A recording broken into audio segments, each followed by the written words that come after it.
I can still recall the precise moment Alexander Davidson stepped out of his Bentley, cast a disdainful glance at my rustic lakeside cabin, and declared, "Our resort will be constructed here, whether you're on board or not." He had no clue that hidden beneath this peaceful lake was a resource valued at $3.8 billion.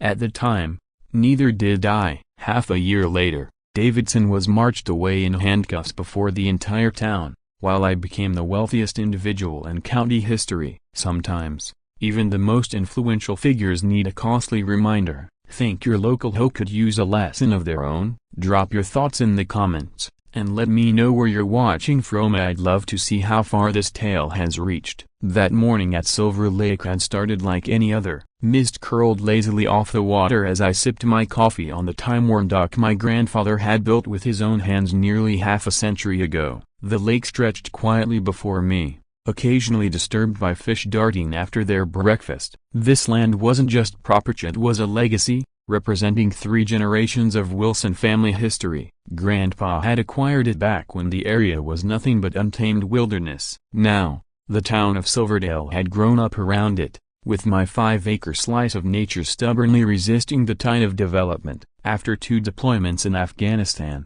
the quiet rhythm of lakeside life was exactly the kind of peace I'd sought. That peace was interrupted by the crunch of tires on gravel and the smooth hum of expensive engines climbing my dirt driveway. 3 sleek vehicles, a Bentley flanked by a pair of Range Rovers, rolled up beside my humble pickup, as out of place as peacocks in a chicken coop. Their doors opened in synchronized precision, and 5 sharply dressed individuals emerged, their tailored suits worth more than everything I own put together. At the front was Alexander Davidson, i.e. a real estate tycoon and chairman of the Silverdale Homeowners Association. His family had dominated commercial development in this county for 3 generations, about as long as mine had lived beside this lake. "Mr. Wilson," he said, not waiting for an invitation as he strode toward me, hand outstretched, eyes already scanning every perceived flaw on my property. "I believe it's time we had a proper discussion about your situation here." I didn't shake his hand. Instead,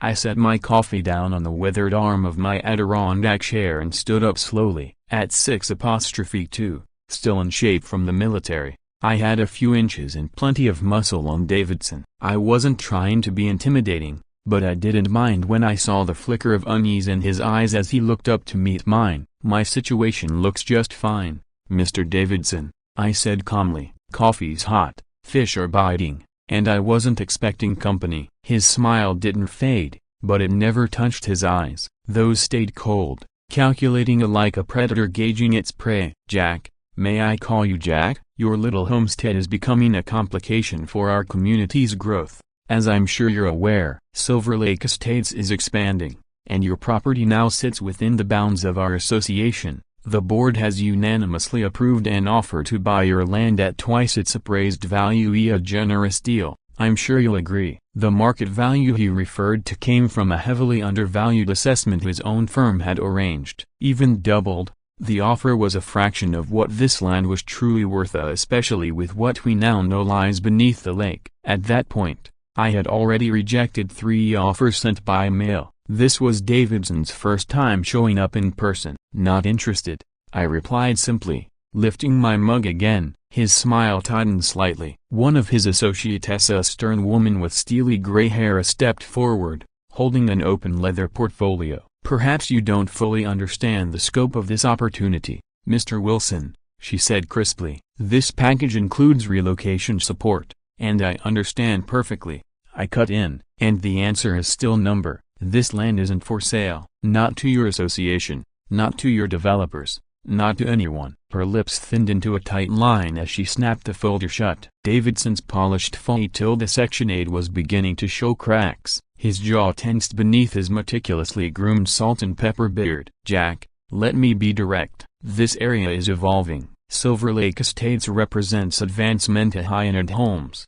luxury amenities, rising property values. Your cabin doesn't align with the image of our community." The HOA had already issued several bogus citations, one absurdly for improper lakefront maintenance on a shoreline that hadn't changed in decades. "Those citations won't stand, and you know it," I said evenly. "I was here long before your association existed. Your rules don't apply to this land. Davidson's smile vanished completely. Things change, Mr. Wilson. Zoning regulations change. Property tax assessments change. Access routes can change. The threat was subtly but unmistakable. I'd already experienced several coincidences with the private road leading to my property mysteriously blocked by construction gear or randomly shut down for maintenance at the most inconvenient moments. Let's not be difficult, Davidson said next, his tone shifting from persuasive to patronizing. It's the 21st century. Progress is inevitable. People like you need to realize that clinging to the past only drags everyone else down.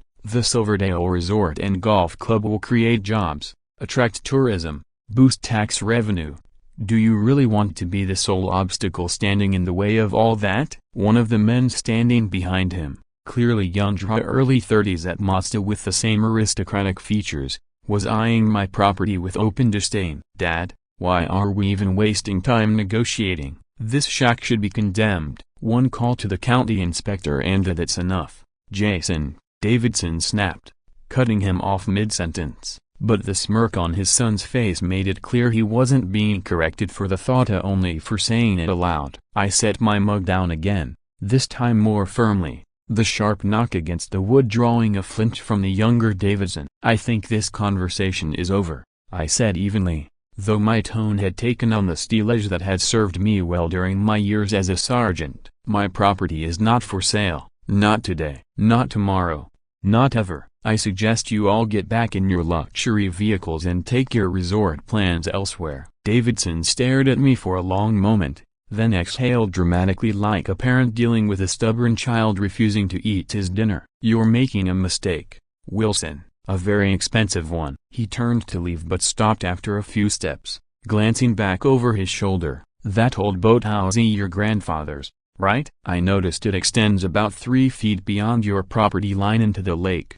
which is now classified as association-controlled water. Building codes have evolved since it was erected. It'd be a shame if it had to come down. A wave of anger surged in my chest, but I kept it buried beneath a steady expression. That boathouse was the last complete project my grandfather and I had finished together before he passed. Davidson knew exactly what he was threatening. Have a nice day, Mr. Davidson, I said flatly, turning my back to face the lake once more. Behind me, I heard him give a humorless chuckle before the crunch of polished shoes on gravel faded toward his vehicles. Once the convoy pulled away, I finally let out a slow breath, releasing the tension I'd been holding since they arrived. What I didn't realize at the time was that Davidson's visit marked the beginning of a battle, one that would grow far beyond zoning laws and property rights. And I had no idea that hidden beneath the calm waters of Silver Lake was the very thing that would eventually hand me the power to end it. The opening salvo came 3 days later when the Silverdale Gazette ran a front-page article headlined "Community Obstacles Hampering Local Growth." While it didn't mention my name,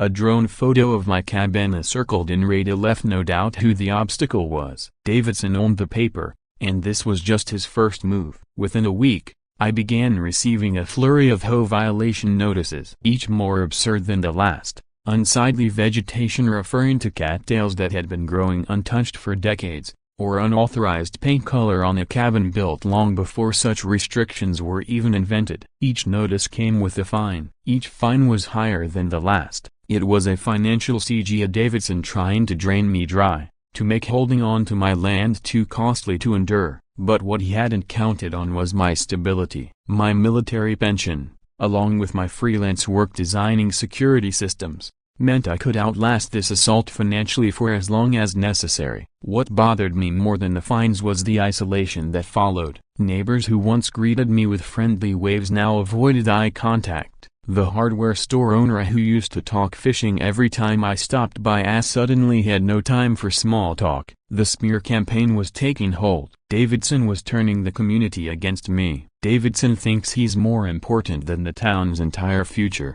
I overheard a man mutter at the post office. Hundreds of jobs, millions in tax dollars, and it's all being held up by one stubborn veteran who won't let go. The final blow came when I found the word "solo" spray painted across my mailbox. The irony wasn't lost on me. Sellout was the one thing I refused to become. The next morning, as I was scrubbing the graffiti from the metal, A sleek Tesla rolled up beside me. The tinted window lowered to reveal a familiar fascia, one I recognized from Davidson's entourage. "Mr. Wilson," she said, glancing at the half-cleaned mailbox. "I'm Vanessa Chen, legal counsel for Davidson Development." I kept scrubbing. "Here to drop off more phony violations?" She let out a sigh, her manicured fingers tapping softly on the steering wheel. "Actually, I came to apologize. A broken bar isn't how business should be done." I gave her a skeptical look. "Davidson know you're here?" She hesitated, just long enough for me to see the answer in her silence. "Officially,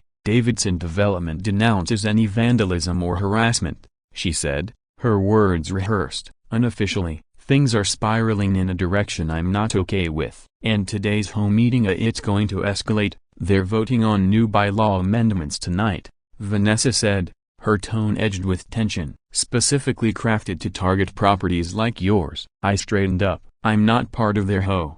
Their rules don't apply to me." Her expression grew more serious. "They're petitioning the county to redraw the district lines. If they succeed, they can forcibly annex your land into the HOA's jurisdiction." A chill crept down my spine, and it had nothing to do with the morning breeze. "Why are you telling me this?" I asked. Vanessa glanced into her rear-view mirror before replying. "Because I'm a lawyer. I believe in working within the framework of the law, not bending it to crush individuals. What's happening here crosses lines I won't cross." She handed me a business card. "My personal cell is on the back. If this escalates, and it will, call me." With that, she drove away, leaving me standing there wondering whether I had just gained a reluctant Talia or if this was yet another calculated move in Davidson's long game of psychological warfare. That evening, I made my way to the home meeting. It was held at the Silver Lake Estates Clubhouse, a gaudy building dressed up in fake colonial elegance. I slipped in quietly, taking a seat in the back row, ignoring the sideways glances and whispered comments around me. Davidson stood at the head of the room, radiating smug control like a petty despot. "And now," he announced, "the matter of annexing outlying properties." His eyes briefly flicked in my direction. "Our legal team has prepared all the necessary documentation for the county commission. Once approved, properties within the new district boundaries will be subject to association regulations, and non-compliance will result in enforcement actions." A woman near the front raised her hand. "What about the Wilson property?" she asked. "I heard he's refusing to sell." Davidson's smile was polished, practiced and predatory. "Mrs. Blackwood," he replied smoothly, "the Wilson property presents a unique challenge. However, once annexation is approved, Mr. Wilson will have the same choices as anyone else: either comply with our standards or face increasing fines. Eventually, economics resolve these situations." The cold indifference in his tone, his absolute confidence that he could simply wait me out and break me, made my jaw tighten. After the meeting, Davidson intercepted me near the exit. "Jack, glad you could make it. Have you reconsidered our offer?" I kept my expression neutral. "I just wanted a clearer picture of what I'm up against." "Thanks for the clarity." His smile faltered, just a bit. "My offer still stands at twice market value, but after tonight's vote, that offer has an expiration date. Once the county signs off on annexation next month, the economics shift dramatically." He leaned in closer, dropping his voice. "You can't win this, Jack. I've spent 25 years breaking men who thought they could outlast me." I met his gaze, unflinching. "My grandfather stood his ground against men like you his entire life. Taught me everything I need to know about doing the same. I'm not selling." Davidson's expression darkened. "Your grandfather was a sentimental old fool who didn't understand progress." "Looks like that runs in the family." I left the clubhouse with a renewed resolve. Davidson was right about one thing: I couldn't win this fight by simply holding my ground. I needed to go on the offensive, and that started with understanding exactly why he wanted my land badly enough to resort to borderline illegal tactics. That night, I opened the old trunk where I kept my grandfather's papers: yellowed deeds, faded surveys, brittle letters, and journals dating back to when he bought the land in 1968. As I sifted through the contents, I came across a survey map I'd never noticed before. It was stamped confidential and dated 1972, filled with depth readings and geological notes on Silver Lake. In one corner, my grandfather had scrawled a note in pencil: Confirmed deposits extensive. Tell no one until the time is right. My curiosity flared. At the bottom of the trunk, I found a sealed envelope addressed to me. On the front, in my grandfather's neat handwriting, were the words, "Only open if absolutely necessary." Inside was a letter. "Jack, if you're reading this, someone's after our land and not just for the lakefront views." In 1972, I hired a geologist friend to study the lake after I noticed unusual mineral traces in the water. What he found could change everything. Beneath Silver Lake lies one of the largest lithium deposits in North America. At the time, the world wasn't ready. Electric vehicles were science fiction. But if you're reading this now, then things have changed. The deepest part of the deposit lies beneath our land. That's why I bought this parcel, not for the scenery, but for what's buried beneath it. Trust no one. Verify everything. The original geological reports are hidden in the false bottom of this trunk. Love, Grandpa. Hands trembling slightly, I felt along the base of the trunk until I found the hidden compartment. From it, I pulled a thick folder labeled with my grandfather's initials. Inside were the original survey documents, detailed, technical, and unmistakable in their significance. Davidson wasn't after my cabin, he was after what lay beneath it. The topographical maps left no room for doubt. An estimated 65 million tons of lithium lay beneath Silver Lake, with their richest concentration directly under my land. In today's market, with the surging demand for electric vehicles and battery tech, that deposit was worth billions. No wonder Davidson was so desperate to get his hands on my property. I spent the next day buried in research the market values, mining techniques, environmental permits. The more I uncovered, the clearer Davidson's strategy became. The proposed luxury resort wasn't the end game, it was the entry point. Once construction began, they could discover the deposit and quietly shift to mining operations under the guise of development. But I needed confirmation, a proof that my grandfather's discovery still held true. For that, I called the one person I trusted with something this big, my sister Rebecca, a research scientist with the University of Colorado's Department of Geological Sciences. "I need a huge favor," I told her, "and it has to stay completely confidential." I explained everything at Davidson's pressure tactics, the HOA annexation scheme, and our grandfather's hidden discovery. There was a long pause before she responded. "Jack, a broken bar. If what you're describing is accurate, you're sitting on one of the most valuable pieces of land in the country. Lithium is critical to the green energy shift, and U.S. reserves are scarce." Her voice dropped to a whisper. "This isn't just a local land grab, it has national security implications." That hadn't even occurred to me, but she was right. America's EV goals were shackled by dependence on foreign lithium sources. "I can come this weekend," she said. "I'll bring portable testing equipment. We'll need water and soil samples from around the lake. If anyone asks, I'll say I'm researching freshwater ecosystems." She hesitated before adding, "And Jack, don't tell anyone else." Not yet. The days leading up to Rebecca's arrival were tense. Unfamiliar vehicles drove slowly past my cabin. Strangers loitered near the public access point, snapping photos. I tried to act normal, but every movement around the property felt like surveillance. When Rebecca finally pulled in Friday evening, relief washed over me, but concern followed fast. "I was followed from the highway turnoff," she said. "Black SUV, tinted windows." I helped her unload her specialized equipment. "Davidson's people are watching the place," I warned. Rebecca nodded grimly. "First light tomorrow. It'll look less suspicious than midnight sampling, and most people won't be awake yet." That evening, we pored over our grandfather's documents. Her scientific background allowed her to pick up details I'd missed. "This is impressive work for 1972, she murmured. Grandpa's friend was way ahead of his time. Back then, lithium was mostly used in medications and a few industrial processes. She looked up at me, her face serious. "But now, with the global energy shift, this deposit could be worth tens of billions over its lifespan." At dawn, we took the fishing boat out on the lake, following the coordinates marked in the old survey maps. The ruse of a casual early morning fishing trip helped keep prying eyes off us. We were mid-sample when we heard the low hum of an approaching boat. Jason Davidson cruised toward us in a sleek speedboat, all fake cheer and veiled menace. "Morning, Wilson," he called. "Bit early for fishing, isn't it? I nodded casually, subtly shifting my body to block his view of Rebecca's equipment. Best time to catch the big ones. Just showing my sister around.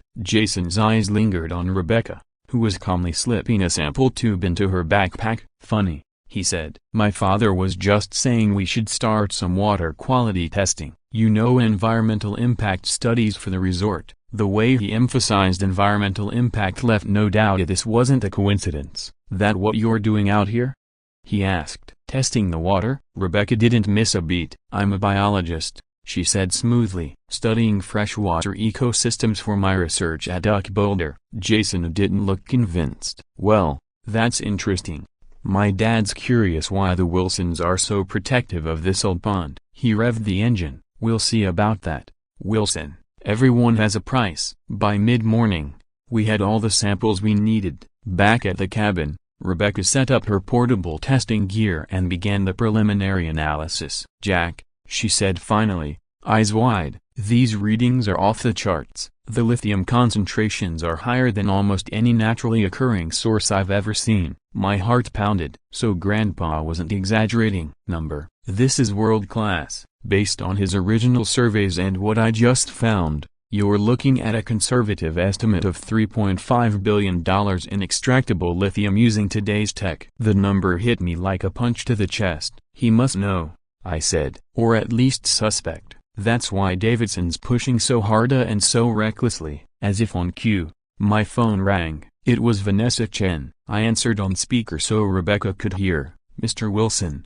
Vanessa's voice was tight. There's an emergency HOA board meeting tonight. They're fast-tracking a resolution to initiate legal action against your property on environmental grounds. Environmental grounds? I repeated, stunned. They're claiming your septic system is leaking into the lake. They've acquired water test results showing contamination traced to your property. My jaw clenched. That's impossible. My system was inspected and upgraded just last year. I believe you, Vanessa replied, but they have documents that say otherwise. Very convincing ones. A cold fury settled in my chest. Davidson's playing dirty now. Dirtier than you know, Vanessa said. The board meeting's at 7 p.m. I can't be seen helping you, but if, say, someone were recording the conversation and they happened to live in a one-party consent state like our Broken Bars. Rebecca drove away with the precious samples secured. I began preparing for the whole meeting, unaware that it would become the turning point in the entire ordeal at the moment when Davidson's obsession would finally reveal his true motives. I arrived at the Silver Lake Estates clubhouse 30 minutes before the emergency session. A small digital recorder was tucked in my jacket pocket,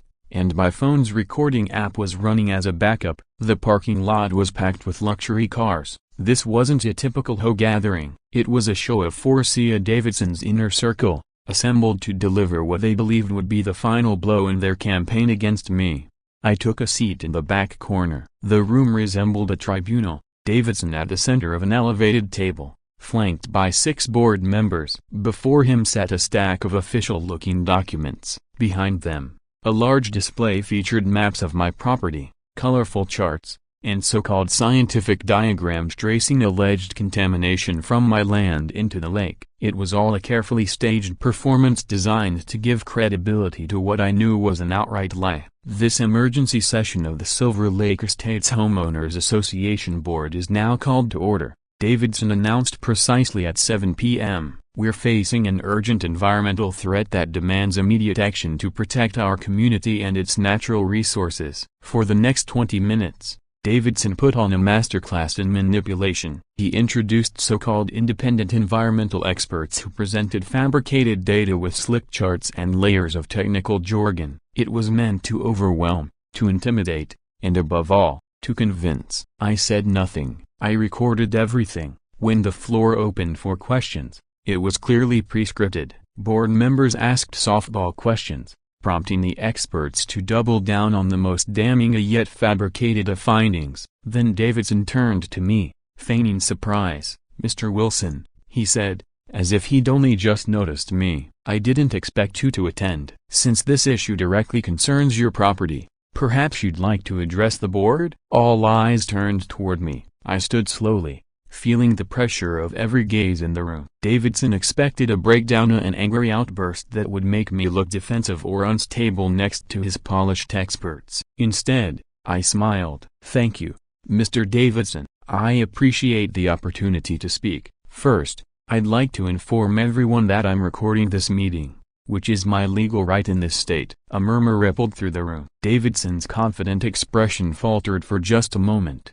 "As for these allegations," I continued, "I find the timing a broken bar suspicious. Just yesterday, people were seen photographing my property without permission, and today, here we area with a full environmental analysis and an emergency petition that just happens to call for my removal from the very land you've been trying to acquire for months." I scanned the room, then added, "My septic system was professionally upgraded and certified just last year. I have complete documentation. More importantly, I've engaged independent scientific experts who have been taking water samples from multiple points around the lake. That wasn't the full truth. Rebecca's tests were for lithium, not contamination, but it had the intended effect." A few board members exchanged uneasy glances. Davidson cut in, trying to regain control. "Mr. Wilson, these are serious environmental concerns. They cannot be dismissed with vague counterclaims. Your experts have found whatever you paid them to find," I replied calmly, "just as your legal team has conveniently prepared an injunction based on fraudulent environmental data. This isn't about the environment, Mr. Davidson." His face flushed. "Be very careful about making accusations you can't support. Falsifying environmental data is a federal crime, and manipulating legal proceedings through fraudulent claims, also a federal crime," I said, meeting his glare. It was a calculated bluff, but the flicker of uncertainty in his eyes told me I'd struck a nerve. Vanessa Chen chose that moment to lean over and whisper something in Davidson's ear. His jaw tightened. After a tense pause, he stood abruptly. "This meeting will take a 15-minute recess," he announced. "Board members, join me in the conference room." As they filed out, a man approached me, tall, in his 60s, with a steady gaze. "Jack Wilson," he said, extending a hand. "Marcus Taylor, I used to fish with your grandfather." "I remember you," I said. "Weren't you FBI before you retired?" Marcus nodded. 23 years. "Listen, a broken bar, something's off here. Davidson's pushing too hard, cutting corners. I've seen this kind of pressure before, usually when something bigger than real estate is on the line." "I think you are right," I said. "He doesn't want my land for a resort." Marcus glanced toward the conference room. "Whatever he's after, he's getting desperate. Faking environmental reports crosses into criminal territory. If this escalates, I've still got contacts at the Bureau." Davidson emerged moments later, his calm restored but the rage in his eyes barely hidden. "After consultation with legal counsel," he said stiffly, "the board has decided to postpone any action on the Wilson property pending further environmental testing by multiple independent agencies." His words were clipped, each one forced through gritted teeth. "This meeting is adjourned." As the room emptied, Vanessa passed by, casually organizing documents in her portfolio. Without making eye contact, she slipped a folded note into my hand and whispered, "They know about the lithium. Be careful going home tonight." Outside in the parking lot, I gave Marcus a condensed version of everything: my grandfather's geological discovery, Rebecca's confirmation, Davidson's increasingly aggressive tactics. Marcus let out a low whistle. "Lithium, that explains everything. A domestic deposit that size could be worth billions. And Davidson knows it," I said grimly. "Which means you're in serious danger," Marcus warned. "Men like him don't let billions slip through their fingers over legal technicalities. You need protection, illegal and physical." As I drove home, Marcus followed close behind, his headlights steady in my rear-view mirror. I unfolded Vanessa's note, written in careful, blocky handwriting. It read, "Davidson obtained your grandfather's original geological survey through Thomas Green, the county records clerk, his cousin. They've known about the lithium for months. Emergency injunction already filed with Judge Matthews, a Davidson's golf partner. Hearing is tomorrow at 9 a.m. I'll delay as much as I can.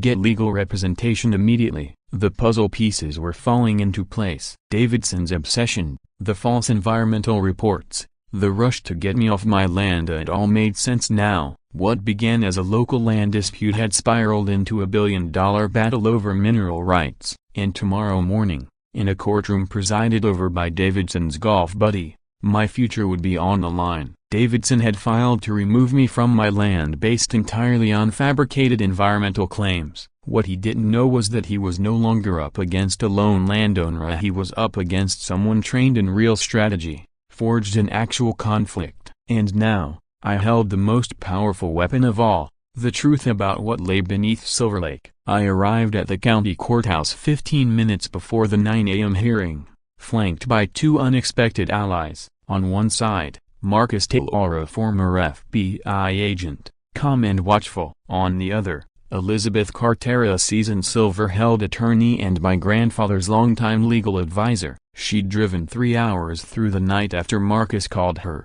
arriving at my cabin around 4 a.m., eyes flashing with a fire that defied her 72 years. Samuel Wilson was one of the finest men I ever knew, she'd said firmly. If Alex Davidson thinks he can steal what Sam protected for his grandson, he's about to find out what a real legal battle looks like. The courthouse steps were swarmed with reporters, local media outlets all controlled or influenced by Davidson. He was expecting a spectacle, my public humiliation, the final step in his long game. Davidson stood near the entrance with his legal team, exuding confidence. Vanessa Chen stood beside him, her eyes briefly meeting mine before dropping back to her paperwork. Inside the courtroom, Judge Matthews sat atop the bench, wearing the strained expression of someone pretending neutrality while already leaning toward a decision. This emergency hearing concerns the petition for immediate injunctive relief against Jack Wilson, he announced. The petition alleges environmental contamination originating from Mr. Wilson's property that poses a threat to public health and safety. Davidson's lead attorney stepped forward confidently. Your Honor,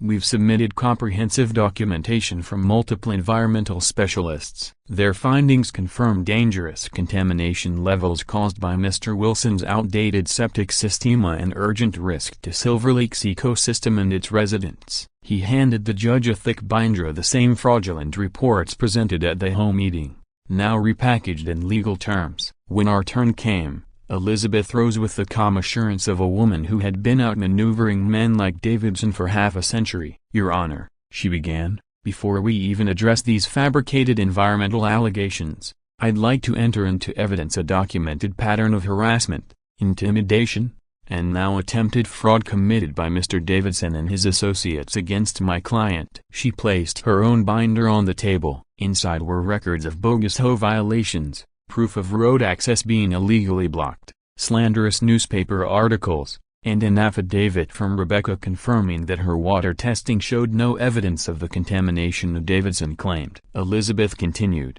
we have reason to believe this entire action is a pretext, a coordinated attempt to seize control of valuable mineral rights beneath my client's property. What Mr. Davidson is attempting here constitutes not just civil fraud, but potentially criminal mineral theft, and may violate federal statutes concerning critical mineral resources. Judge Matthews shifted uncomfortably and glanced toward Davidson. Those are serious allegations, Counselor, but this hearing is limited to emergency environmental concerns. Of course, Your Honor, Elizabeth replied smoothly, and in direct response to those concerns, we've subpoenaed the original testing records from Clearwater Environmental Services, the company Mr. Davidson's team cites. She paused, letting the moment hang. The original lab data shows no contamination originating from Mr. Wilson's property. None. The reports submitted to this court appear to have been altered after they left Clearwater's possession. Gasps and murmurs spread through the courtroom. For the first time,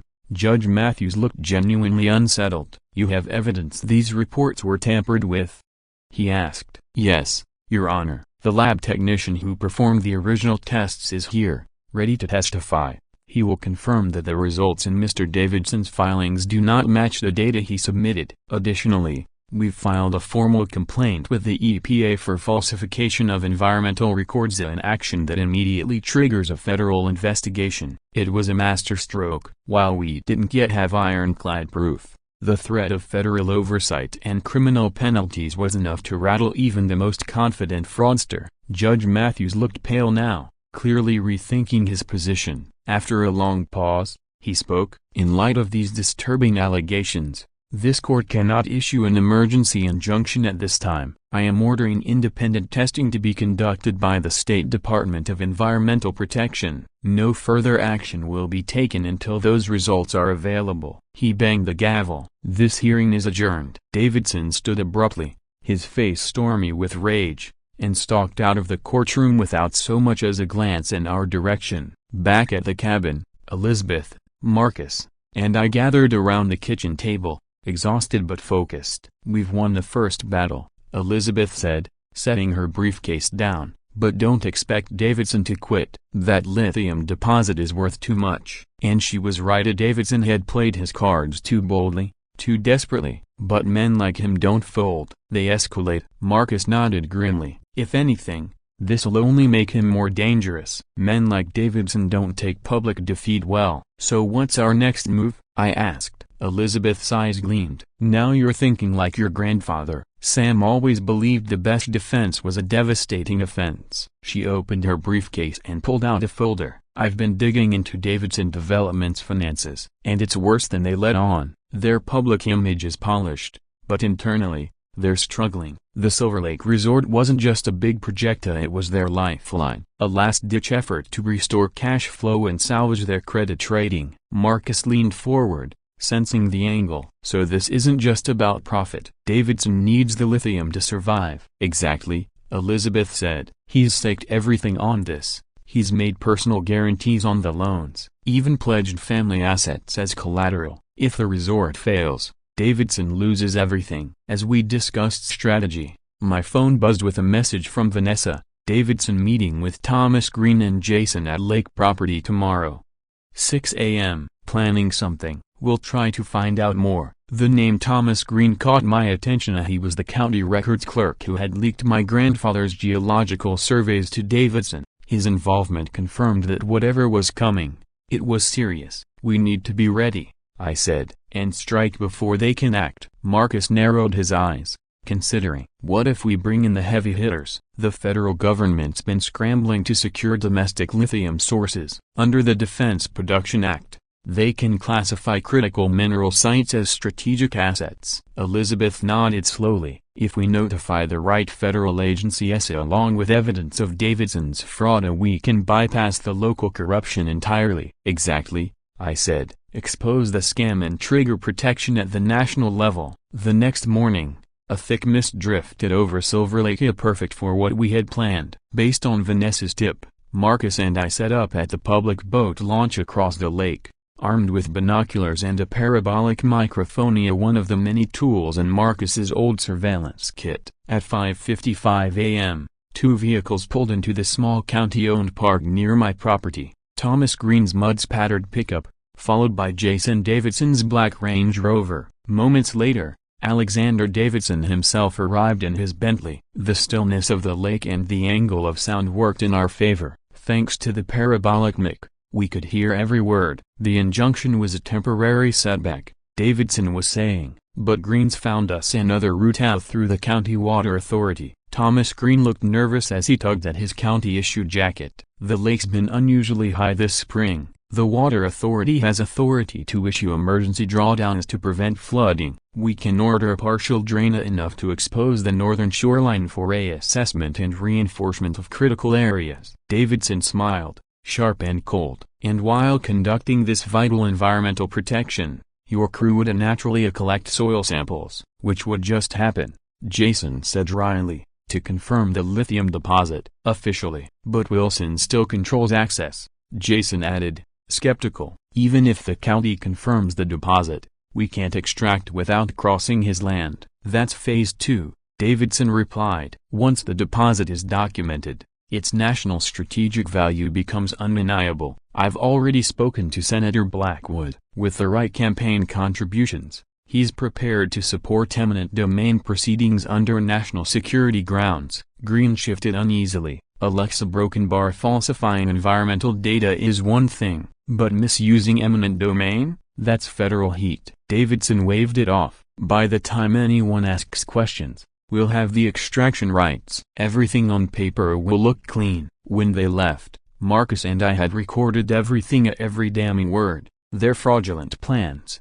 illegal coordination with county officials, and most explosively, Davidson's admission of bribing a U.S. senator to misuse federal power for private gain. That recording, combined with Rebecca's verified test results confirming one of the richest lithium concentrations in North America, became the heart of our counterattack. Elizabeth filed emergency motions with both the county court and the state environmental protection agency, alerting them to the planned manipulation of lake levels. Marcus activated his federal network, discreetly passing the audio recording to trusted former FBI contacts. And I made the call that would change everything, to Catherine Reynolds, an investigative journalist with the State Tribune, the only major paper in the state not in Davidson's pocket. By that afternoon, things were moving fast. Catherine's preliminary report had gone live, packed with careful but explosive allegations about Davidson's schemes. The FBI had formally launched an investigation into the falsified environmental data and possible corruption involving county officials. Most significantly,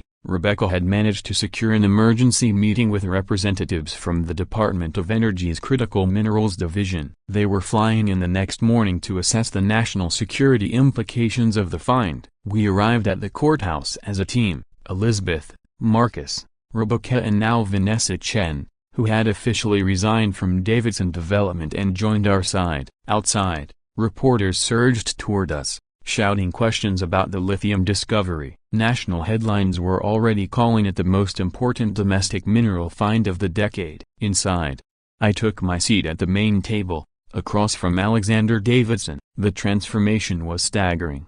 Gone was the smug, confident man who had stood on my property and promised to take everything. The figure before me now looked hollow. His face was pale, his posture rigid. The ironclad arrogance had been replaced with something I never thought I'd see from him: fear. The hearing began with scientific experts confirming the scope and value of the lithium deposit. Federal officials followed, outlining its significance to the national battery supply chain and U.S. energy independence. Then came the legal portion. Prosecutors presented evidence of fraud, corruption, and conspiracy, meticulously documented and undeniable. Finally, I was called to speak. I stood, hard steady, words prepared. My grandfather bought this land knowing exactly what lay beneath it. He could have sold it off decades ago for a quick fortune. But he understood two things. First, that the real value of the resource would only emerge when technology caught up to its potential. And second, that its development should serve more than just our family. I paused, letting the silence speak before continuing. I intend to honor his vision. I propose a partnership between the Wilson Family Trust, select federal agencies to safeguard national security interests, and private sector companies with proven environmental track records to ensure responsible extraction that preserves the Silver Lake ecosystem. A significant portion of the proceeds will fund a foundation for sustainable development in Silverdale and neighboring communities, creating jobs, building opportunity, and investing in a future that outlasts the mine itself. The response from the federal representatives was immediate, approving nods and murmurs of support. It was a plan that checked every box: private ownership rights, national interest, environmental stewardship, and tangible community benefit. As the meeting transitioned into technical discussions, I noticed two FBI agents approaching Alexander Davidson. They spoke briefly, then quietly escorted him from the room. Later, I learned it was the first of many interviews as the Bureau prepared federal charges: wire fraud, conspiracy, attempted mineral rights theft. The aftermath came swiftly. Davidson Development collapsed. Investors withdrew. Lenders called in their notes. Alexander Davidson was indicted on multiple counts. County commissioners who had backed his schemes found themselves under investigation. Thomas Green cooperated in exchange for leniency, becoming a key witness. The Silver Lake Homeowners Association ousted its leadership in a sweeping vote, replacing corruption with transparency and accountability. And me, I stepped into a role I never sought. Now stewarding a multi-billion-dollar resource, my team grew.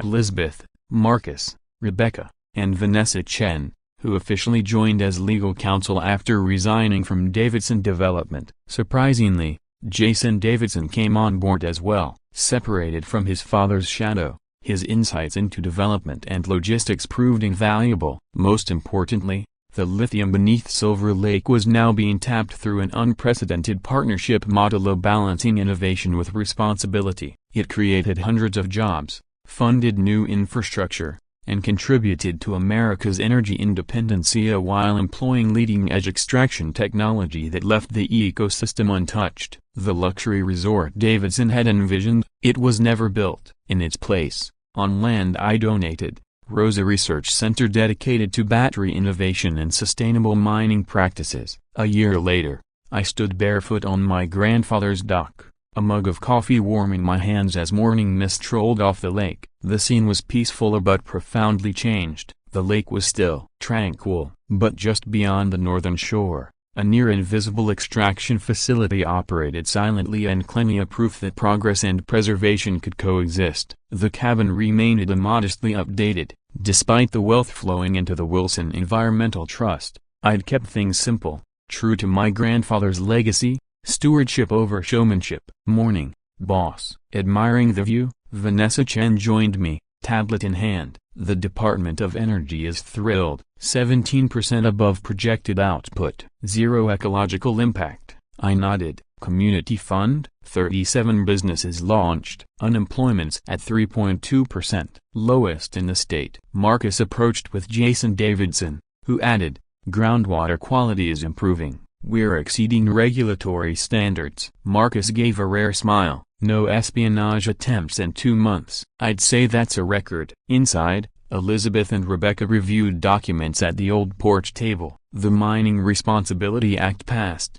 Elizabeth reported. Our model's now the state benchmark. Later that day, I walked along the lakeshore. Children fished from the public dock. An osprey circled above, nesting on a platform we'd installed. My phone buzzed. A message from Vanessa. Senator Williams confirmed for tomorrow's summit. You speak at 10. I smiled, slipped the phone away. The headlines didn't matter. What we'd built: a living lake, a thriving community, a future earned. Davidson came here thinking everything had a price, that might and money could replace principle. But he was wrong. Real worth isn't about acquisition, it's about care, about legacy. As twilight fell, I returned to the porch. Vanessa handed me a glass of bourbon. Most billionaires don't go barefoot at sunset, she teased. I eased into my grandfather's old chair, smiling. Most chase what I inherited: a purpose. We sat in silence as stars emerged across the sky. I raised my glass toward the lake. Victory isn't about what you take, it's about what you give. That's how you prove that worth can't be measured in dollars. Vanessa smiled softly. Your grandfather would be proud. And I believed her. Davidson had tried to build a luxury resort for the elite while stealing from the land. In the end,